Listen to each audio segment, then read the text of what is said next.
बोले विष्णु भगवान की जय। पूजा विधि। बृहस्पतिवार को जो भी स्त्री पुरुष व्रत करे उनको चाहिए कि वह दिन में एक ही समय भोजन करें, क्योंकि बृहस्पतिश्वर भगवान का इस दिन पूजन होता है। भोजन पीले चने की दाल आदि का करें, परंतु नमक नहीं खाएं, और पीले वस्त्र पहने, पीले ही फलों का प्रयोग कर पीले चंदन से पूजन करें। पूजन के बाद प्रेम पूर्वक गुरु महाराज की कथा सुननी चाहिए। इस व्रत को करने से मन की इच्छाएं पूरी होती हैं और बृहस्पति महाराज प्रसन्न होते हैं तथा धन, पुत्र, विद्या तथा मनवांचित फलों की प्राप्ति होती है। परिवार को सुख शांति मिलती है। इसीलिए यह व्रत सर्वश्रेष्ठ और अति फलदायक सब स्त्री व पुरुषों के लिए है। इस व्रत में केले का पूजन करना चाहिए। कथा और पूजन के समय तन मन क्रम वचन से शुद्ध होकर जो इच्छा हो बृहस्पति देव से प्रार्थना करनी चाहिए। उनकी इच्छाओं को बृहस्पति देव अवश्य पूर्ण करते हैं, ऐसा मन में दृढ़ विश्वास रखना चाहिए। श्री बृहस्पतिवार व्रत कथा। भारतवर्ष में एक राजा राज्य करता था। वह बड़ा प्रतापी और दानी था। वह नित्य गरीबों और ब्राह्मणों की सहायता करता था। यह बात उसकी रानी को अच्छी नहीं लगती थी। वह ना ही गरीबों को दान देती, ना ही भगवान का पूजन करती थी, और राजा को भी दान देने से मना किया करती थी। एक दिन राजा शिकार खेलने वन को गए हुए थे तो रानी महल में अकेली थी। उसी समय बृहस्पति देव साधु के वेश में राजा के महल में भिक्षा के लिए गए और भिक्षा मांगी। रानी ने भिक्षा देने से इनकार किया और कहा, हे साधु महाराज, मैं तो इस दान पुण्य से तंग आ गई हूँ। मेरा पति सारा धन लुटाता रहता है। मेरी इच्छा है कि हमारा धन नष्ट हो जाए, फिर ना रहेगा बांस और ना बजेगी बांसुरी। साधु ने कहा, देवी तुम तो बड़ी अजीब हो। धन संतान तो सभी चाहते हैं, पुत्र और लक्ष्मी तो पापी के घर भी होना चाहिए। यदि तुम्हारे पास अधिक धन है तो भूखों को भोजन दो, प्यासों के लिए प्याऊ बनवाओ, मुसाफिरों के लिए धर्मशालाएं खुलवाओ। जो निर्धन अपनी कुंवारी कन्याओं का विवाह नहीं कर सकते उनका विवाह करा दो। ऐसे और कई काम हैं जिनके करने से तुम्हारा यश लोक परलोक में फैलेगा। परंतु रानी पर उपदेश का कोई प्रभाव ना पड़ा। वह बोली, महाराज आप मुझे कुछ ना समझाएं, मैं ऐसा धन नहीं चाहती जो हर जगह बांटती फिरूं। साधु ने उत्तर दिया, यदि तुम्हारी ऐसी इच्छा है तो तथास्तु। तुम ऐसा करना कि बृहस्पतिवार को घर लीपकर पीली मिट्टी से अपना सिर धोकर स्नान करना, भट्टी चढ़ाकर कपड़े धोना। ऐसा करने से आपका सारा धन नष्ट हो जाएगा। इतना कहकर वह साधु महाराज वहाँ से अलोप हो गए। जैसे वह साधु कहकर गया था, रानी ने वैसा ही किया। 6 बृहस्पतिवार ही बीते थे कि उसका समस्त धन नष्ट हो गया और भोजन के लिए दोनों तरसने लगे, सांसारिक भोगों से दुखी रहने लगे। तब वह राजा रानी से कहने लगा कि तुम यहाँ पर रहो, मैं दूसरे देश को जाता हूँ, क्योंकि यहाँ पर मुझे सभी मनुष्य जानते हैं, इसीलिए कोई कार्य भी नहीं कर सकता। देश चोरी परदेश दीप बराबर है। ऐसा कहकर राजा परदेश चला गया। वहाँ जंगल को जाकर लकड़ी काटता और उसे शहर में बेचता। इस तरह वह जीवन व्यतीत करने लगा। एक दिन दुखी होकर जंगल में एक पेड़ के नीचे निश्चित रूप से आसन जमाकर बैठ गया। वह अपनी दशा को याद करके व्याकुल होने लगा। बृहस्पतिवार का दिन था। एकाएक उसने देखा कि निर्जन वन में एक साधु प्रकट हुआ। वह साधु वेश में स्वयं बृहस्पति देवता थे। लकड़हारे के सामने आकर बोले, हे लकड़हारे, इस सुनसान जंगल में तू चिंता मग्न क्यों बैठा है? लकड़हारे ने दोनों हाथ जोड़कर प्रणाम किया और उत्तर दिया, महात्मा जी आप सब कुछ जानते हैं, मैं क्या कहूँ। यह कहकर वह रोने लगा। साधु को आत्मकथा सुनाई। महात्मा जी ने कहा, तुम्हारी स्त्री ने बृहस्पति के दिन वीर भगवान का निरादर किया है, जिसके कारण रुष्ट होकर तुम्हारी यह दशा कर दी गई है। अब तुम चिंता को दूर करके मेरे कहने पर चलो तो तुम्हारे सब कष्ट दूर हो जाएंगे। भगवान पहले से भी अधिक संपत्ति देंगे। तुम बृहस्पति के दिन पाठ किया करो। 5 रुपए के चने मुनक्का मंगवाकर उसका प्रसाद बनाओ और शुद्ध जल के लोटे में शक्कर मिलाकर अमृत तैयार करो। कथा के पश्चात अपने सारे परिवार और सुनने वाले प्रेमियों में अमृत व प्रसाद बांटकर आप भी ग्रहण किया करो। ऐसा करने से भगवान तुम्हारी सब कामनाएं पूरी करेंगे। साधु के ऐसे वचन सुनकर लकड़हारा बोला, हे प्रभु, मुझे लकड़ी बेचकर इतना पैसा नहीं मिलता जिससे भोजन करने के उपरांत कुछ बचा सकूं। मैंने रात्रि में अपनी स्त्री को भी व्याकुल देखा है। मेरे पास कुछ भी नहीं है जिससे उसकी खबर मंगा सकूं। साधु ने कहा, हे लकड़हारे, तुम किसी बात की चिंता मत करो। बृहस्पति के दिन तुमको रोजाना की तरह लकड़ियाँ लेकर शहर को जाओ। तुमको रोज से दोगुना धन प्राप्त होगा, जिससे तुम भली भांति भोजन कर लोगे और बृहस्पति देव की पूजा का सामान भी आ जाएगा। इतना कहकर साधु अंतर्ध्यान हो गए। धीरे धीरे समय व्यतीत होने पर फिर बृहस्पतिवार का दिन आया। लकड़हारा जंगल से लकड़ी काटकर किसी शहर में बेचने गया। उसे उस दिन से अधिक पैसा मिला। राजा ने चना गुड़ आदि लाकर गुरुवार का व्रत किया। उस दिन से उसके सभी क्लेश दूर हुए, परंतु जब दोबारा गुरुवार का दिन आया तो बृहस्पतिवार का व्रत करना भूल गया। इस कारण बृहस्पति भगवान नाराज हो गए। उस दिन से उस नगर के राजा ने विशाल यज्ञ का आयोजन किया तथा शहर में यह घोषणा करा दी कि कोई भी मनुष्य अपने घर में भोजन ना बनावे, ना आग जलावे। समस्त जनता मेरे यहाँ भोजन करने आवे। इस आज्ञा को जो ना मानेगा उसके लिए फांसी की सजा दी जाएगी। इस तरह की घोषणा संपूर्ण नगर में करवा दी गई। राजा की आज्ञा अनुसार शहर के सभी लोग भोजन करने गए, लेकिन लकड़हारा कुछ देर से पहुंचा, इसीलिए राजा उसको अपने साथ घर लेवा ले गए और ले जाकर भोजन करा रहे थे तो रानी की दृष्टि उस खूंटी पर पड़ी जिस पर उसका हार लटका हुआ था। वह वहाँ पर दिखाई ना दिया। रानी ने निश्चय किया कि मेरा हार इस मनुष्य ने चुरा लिया है। उसी समय पुलिस को बुलवाकर उसको जेल खाने में डलवा दिया।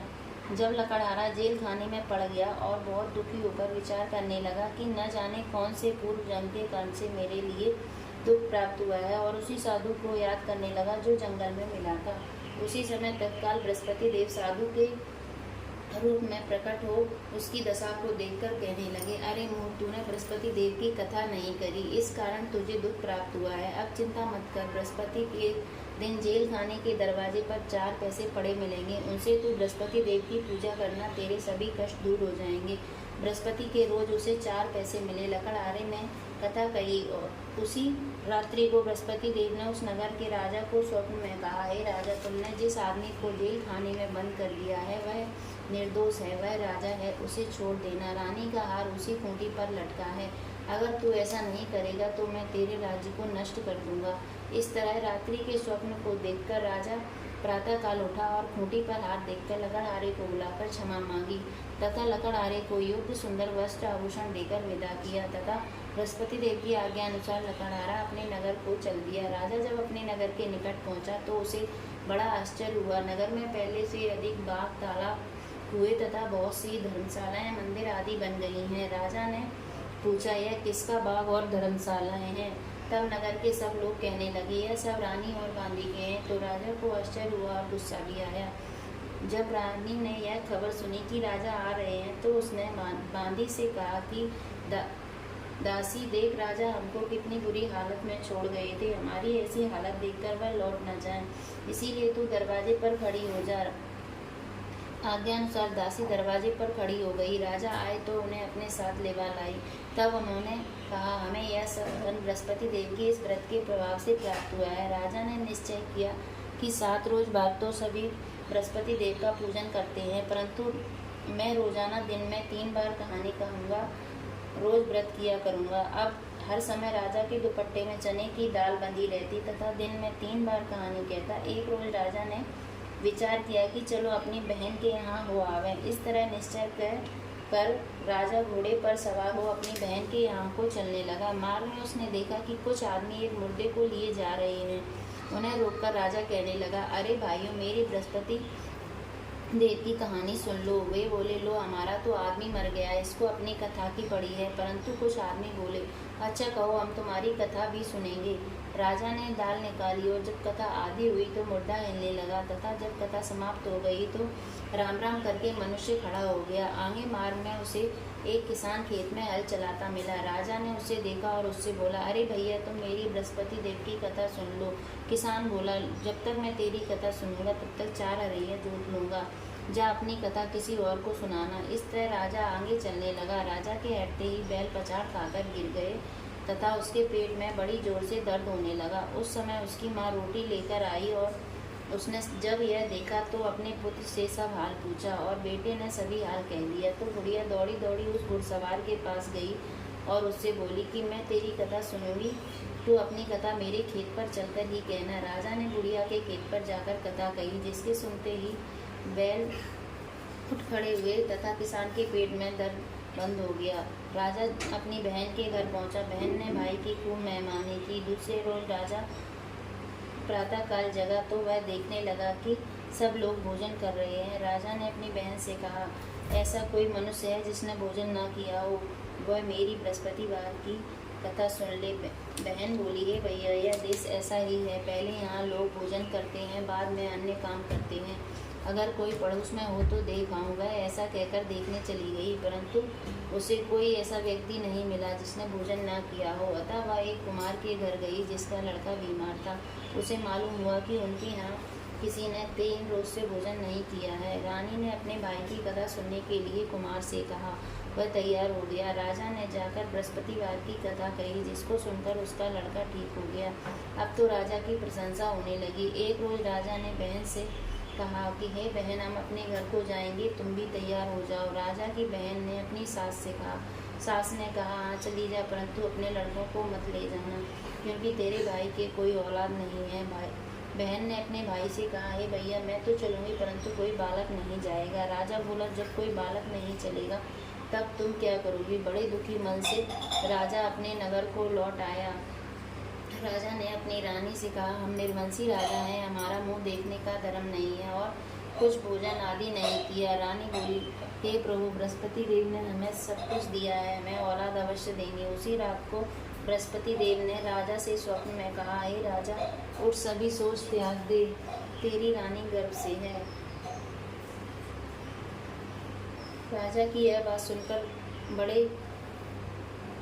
बड़ी खुशी हुई। 9वें महीने में उसके गर्भ से एक सुंदर पुत्र पैदा हुआ। तब राजा बोला, ये रानी, स्त्री बिना भोजन के रह सकती है, बिना कहे नहीं रह सकती। जब मेरी बहन आवे तो तुम उससे कुछ मत कहना। रानी ने सुनकर हाँ कर दिया। जब राजा की बहन ने यह समाचार सुना तो वह बहुत खुश हुई और बधाई लेकर अपने भाई के यहाँ आई। तभी रानी ने कहा कि घोड़ा चढ़कर तो नहीं आई, गधा चढ़ी आई। राजा की बहन बोली, भाई, मैं इस प्रकार न कहती तो तुम्हें औलाद कैसे मिलती? बृहस्पति देव ऐसे ही हैं, जैसे जिसके मन में कामनाएं हैं सभी को पूर्ण करते हैं। जो सद्भावना पूर्वक बृहस्पतिवार का व्रत करता है, कथा पढ़ता है अथवा सुनता है, बृहस्पति देव उसकी सभी मनोकामनाएं पूर्ण करते हैं। भगवान बृहस्पति देव उसकी सदैव रक्षा करते हैं। संसार में सद्भावना से भगवान जी का पूजन व्रत करके सच्चे हृदय से उनका मनन करते हुए जयकारा बोलना चाहिए। बृहस्पति देव की कथा। प्राचीन काल में एक ब्राह्मण था। वह बहुत निर्धन था, उसके कोई संतान नहीं थी। उसकी स्त्री बहुत मलिनता के साथ रहती थी। वह स्नान न करती, किसी देवता का पूजन न करती। इससे ब्राह्मण देवता बड़े दुखी थे। बेचारे बहुत कुछ कहते, किंतु उसका कुछ परिणाम न निकला। भगवान की कृपा से ब्राह्मण की स्त्री के कन्या रूपी रत्न पैदा हुआ। कन्या बड़ी होने पर प्रातः स्नान करके विष्णु भगवान का जाप तथा बृहस्पतिवार का व्रत करने लगी। अपने पूजन पाठ को समाप्त करके स्कूल जाती तो अपनी मुट्ठी में जौ भर के ले जाती और पाठशाला के मार्ग में ढोलती जाती। तब ये जौ स्वर्ण के हो जाते तो लौटते समय उनको बीनकर घर ले आती थी। एक दिन वह बालिका